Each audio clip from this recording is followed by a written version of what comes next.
In the heart of wartime England, a young woman received a letter from the soldier she loves. But instead of words of comfort, the letter begins with farewell. Her world shatters, until a stranger in uniform arrives at her door, carrying not only the letter but a secret he swore to keep. What final words did her beloved speak before the battlefield claimed him? And why does this soldier's gaze hold more than sorrow? Stay with us, for this is no ordinary tale of love and war. It is a story of sacrifice, truth, and a choice that could change everything. The rain fell in thin sheets, cold, relentless. Every drop echoed on the cobblestones of the quiet village street. The year was 1941. England was weary of war, yet it endured. Amelia Carter stood by the old oak tree outside her cottage. She was 24.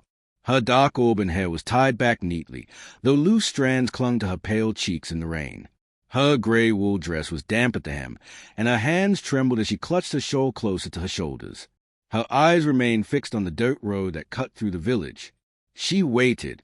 She waited for a letter. From the distance, a figure appeared. The postman, Mr. Thomas Graves.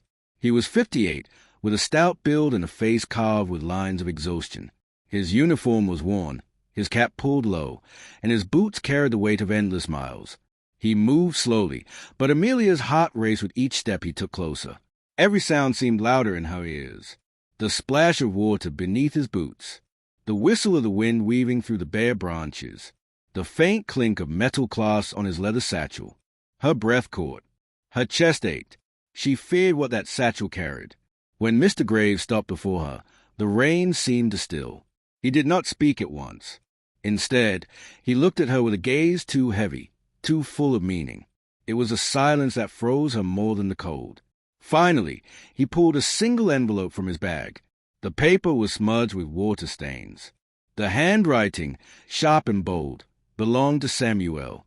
Samuel Wright, her beloved, 26 years old, tall, broad-shouldered, with soft hazel eyes that once carried laughter.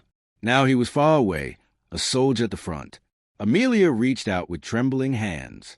She touched the letter as though it might burn her. Her fingertips traced her name, written in his hand. Mr. Graves shifted uneasily.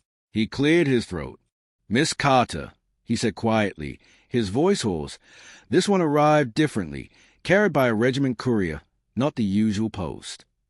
Her heart stumbled. The world around her blurred.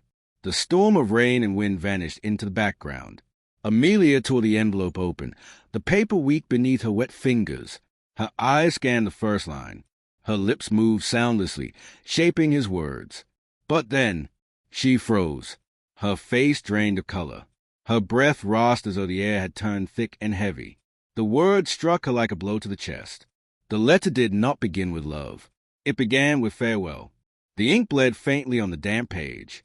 Each word trembled in Amelia's sight, as though the rain had not only blurred the letters but blurred the strength in her heart. The letter began, "My dearest Amelia, if this reaches you, then fate has moved faster than I could. I write these words with a heavy heart, for I cannot promise to return." Her lips quivered as she whispered the sentences aloud. The sound of her voice cracked through the silence of the street. The postman shifted his weight from one foot to another, watching her in unease, though he dared not interrupt. Amelia's chest tightened. Every line carried the weight of a man who had already stood too close to death. Her Samuel, the man who once placed daisies in her hair and laughed beneath the summer skies. Her mind flashed back to the last time she saw him.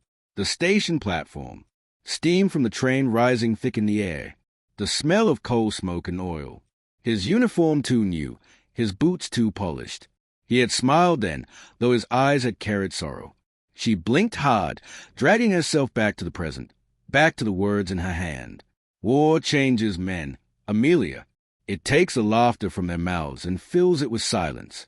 I fear I have changed already. Her hands trembled violently. The rainwater mixed with tears upon her cheeks, though she did not know which was which. She pressed the letter tighter to her chest, as though the paper itself was Samuel's heartbeat, as though she could will him back through the ink. But then she reached the final line of the page, and her heart seemed to collapse. "Should I not return, promise me only this. Do not wait for me. Do not tie your life to a ghost." Amelia staggered back a step. The oak tree at her side seemed to sway with her weakness. The world felt hollow. The postman lowered his head.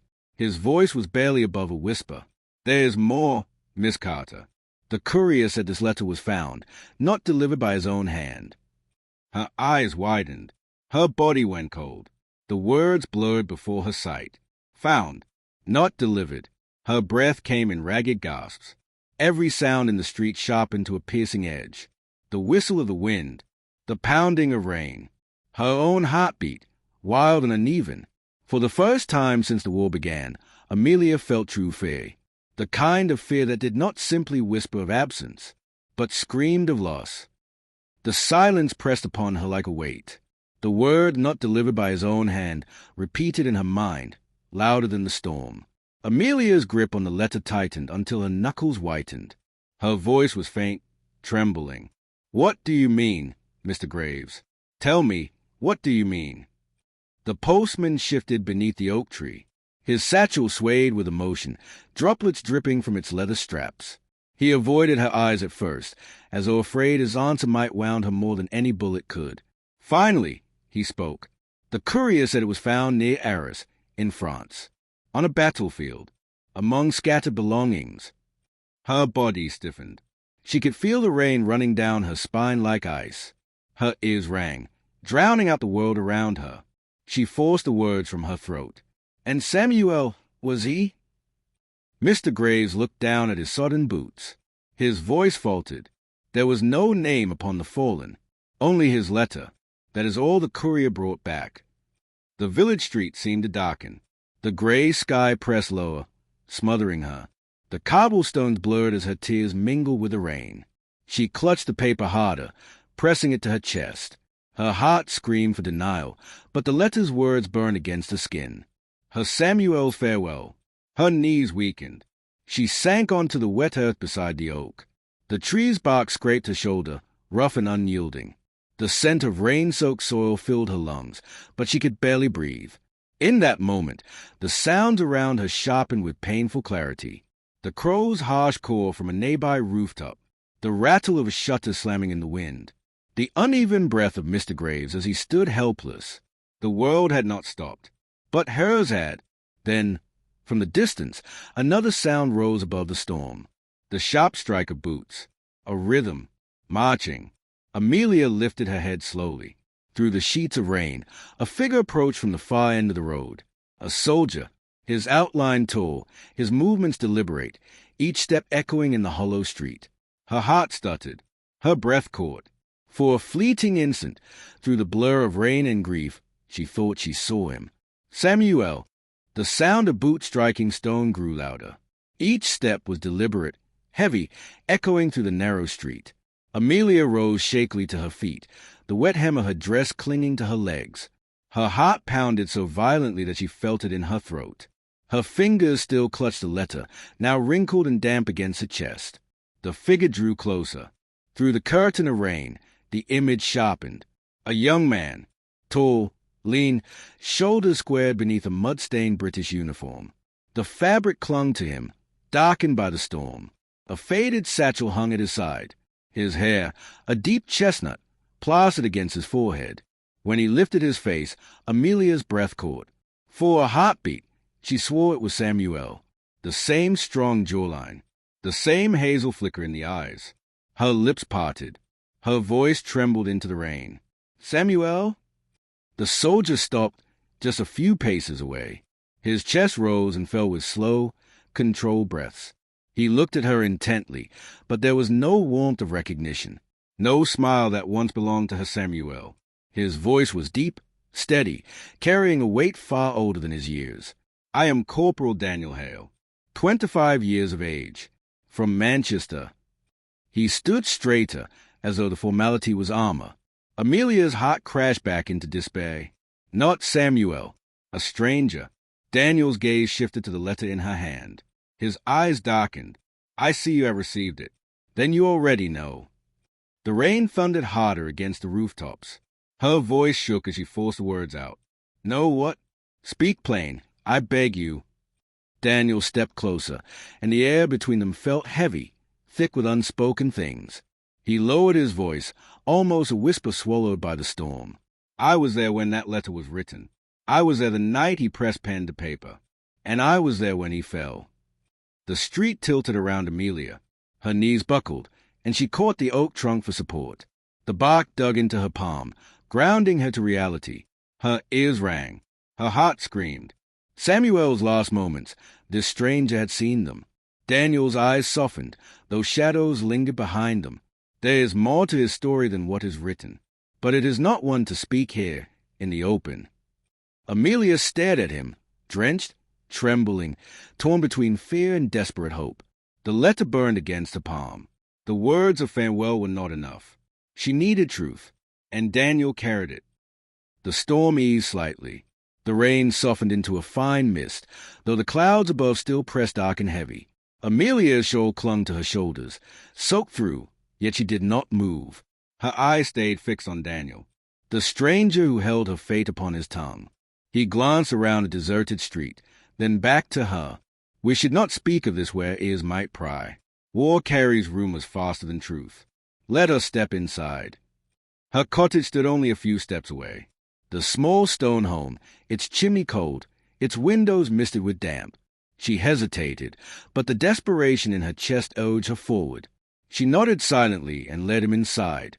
The air was colder than the storm outside. The fire had long burned out. The scent of damp timber clung to the walls. Daniel removed his cap and set it upon the table. His chestnut hair, wet from the rain, curled slightly at the edges. He looked older in the dim light. Lines of fatigue marked his face, though he was no more than 25. He remained standing, his posture rigid, like a man still standing in formation. Amelia lowered herself onto the wooden chair by the hearth. Her hands, pale and trembling, still gripped Samuel's letter. Her voice broke softly.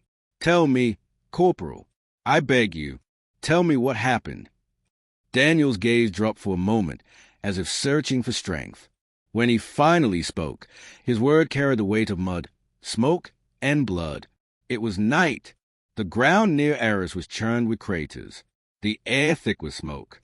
Samuel sat beside me, a lantern shielded under his coat. He wrote with haste, though his hand never shook. He spoke your name more than once as he wrote, Miss Carter. He said the thought of you was the only light left in that darkness. Amelia's throat tightened. Her fingers pressed the letter harder against the chest. Daniel's eyes darkened as memory pulled him further. The attack came sudden. Mortar fire tore through the trench. The ground shook as though the earth itself wanted us gone. Men cried out, some in pain, some in fear. Samuel pushed the letter into my hand before he stood. He told me, if I do not make it, you must see that she has this.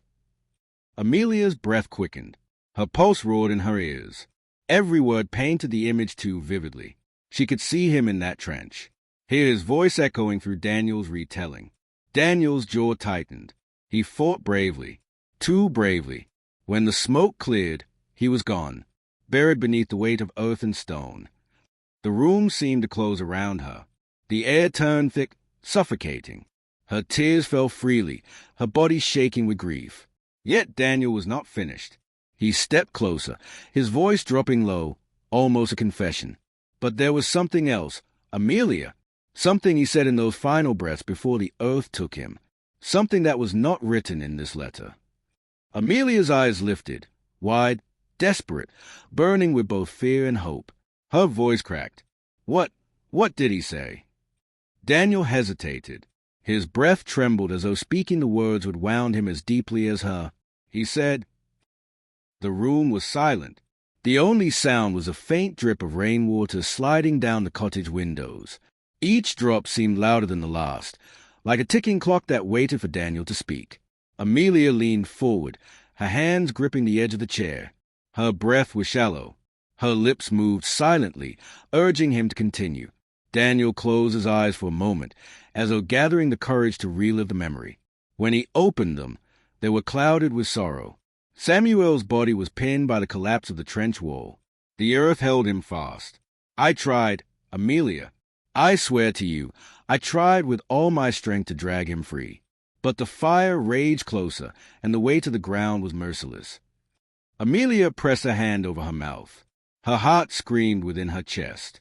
She could almost see it. Samuel trapped, his hazel eyes burning with both pain and defiance. Daniel's voice softened, raw and unguarded. In those final breaths, his hand gripped mine. He spoke with what little air he had left. He said, "Tell Amelia I love her more than this life, more than my last breath. Tell her she is my forever." Amelia gasped. Her tears spilled freely now, blurring her sight. Her chest rose and fell in jagged sobs, the words echoing within her as though Samuel had spoken them directly into her heart. Daniel stepped closer. He lowered himself to one knee, his voice unsteady yet determined. I promised him I would deliver those words to you, no matter the cost. That is why I stand here before you, not as a stranger, but as a man who carries his final vow. The fireless hearth cast faint shadows across Daniel's face. His jaw was tight, but his eyes, those weary soldier's eyes, shone with a truth she could not deny. Amelia clutched the letter against her chest with one hand, and with the other she pressed a palm to her lips, as if to hold in a scream. Her whole body trembled. The weight of Samuel's farewell in ink, the weight of Samuel's love in words. Two truths colliding inside her soul, tearing her apart. But beneath the grief, something unsettled stirred, a question that clawed at her heart. Why had Daniel come himself? Why risk the journey, the burden, the pain? Why did his eyes carry not only sorrow, but something unspoken, something deeper? She stared at him, voice breaking through the storm of grief.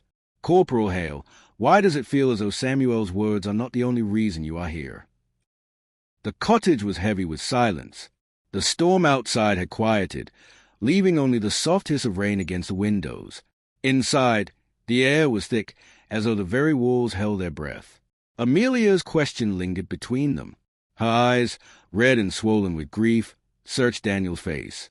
She saw sorrow there, yes, but beneath it, something deeper, something unspoken.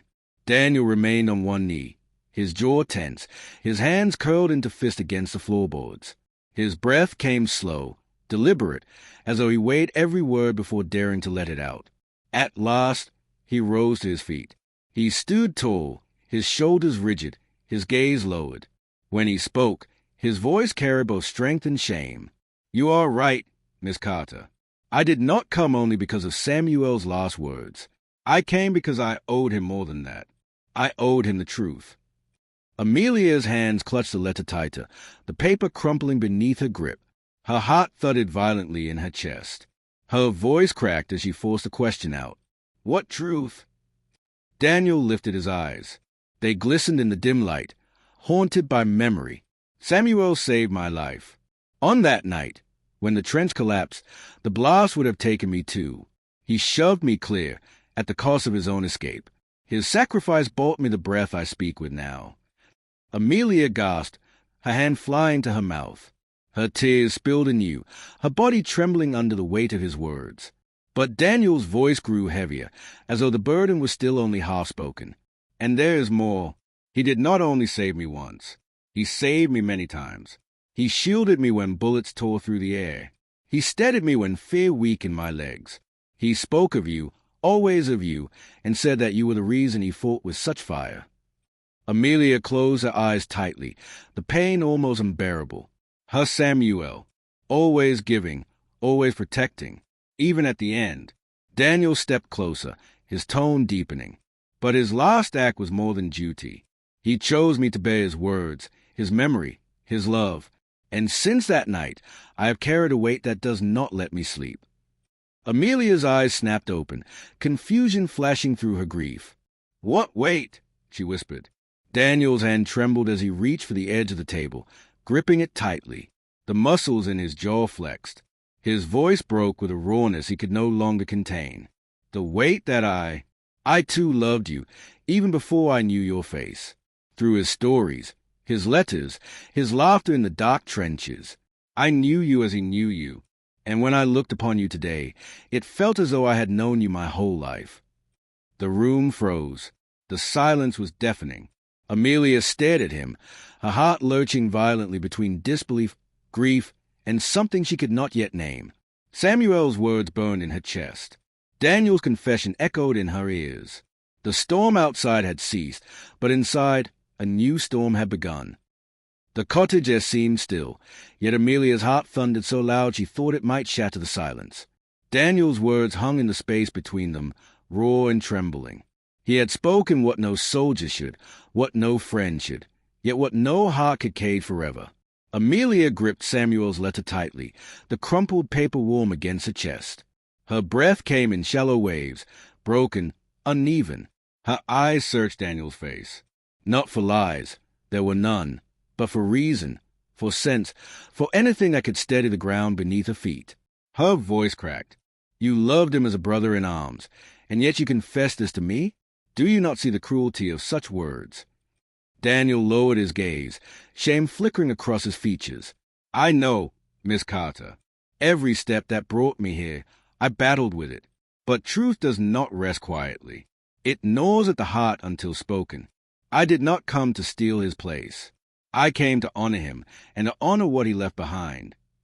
Amelia's tears blurred her sight. Her chest heaved with grief that felt bottomless. Samuel's farewell in her hand. Samuel's final vow upon Daniel's lips. And now, Daniel's own confession. Her body trembled as she rose from the chair. She moved to the window, her fingertips brushing against the glass.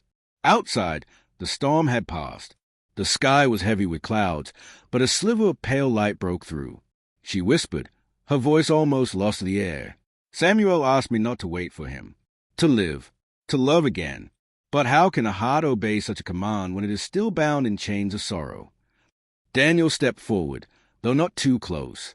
His voice was steady, low, respectful. I do not ask for your love, Amelia. I ask only that you know you are not alone. That someone walks this earth who carries Samuel's memory as you do. And if, in time, that bond grows into something more, then it will be because Samuel himself bound us with his final act. Amelia turned slowly, her face pale yet fierce in its grief. Her eyes met his, not with love, not yet, but with something fragile, a spark of recognition. That two souls could share the same wound. She clutched the letter one last time, then set it gently upon the wooden table. The ink was smudged, the paper torn, but its message was eternal. Her voice steadied. For now, my heart is his. But tomorrow, I do not know. If tomorrow holds space for something new, then I will face it. But tonight, let Samuel's love remain unbroken. Daniel bowed his head, accepting her words with quiet grace. No victory, no claim, only the solemn bond of two lives forever altered by one man's sacrifice. Outside, the rain ceased entirely. A hush fell upon the village. The oak tree stood tall against the gray sky, its branches dripping with the remnants of the storm. And in that silence, Amelia felt it, Samuel's presence, not in flesh, not in breath, but in the love that refused to die, a love that lived on, carried by two hearts, bound across life and loss. The soldier's letter had ended in farewell, but in its shadow, a new beginning had quietly taken root. And so, with a single letter and a soldier's final words, Amelia's life was forever changed. Love was not lost.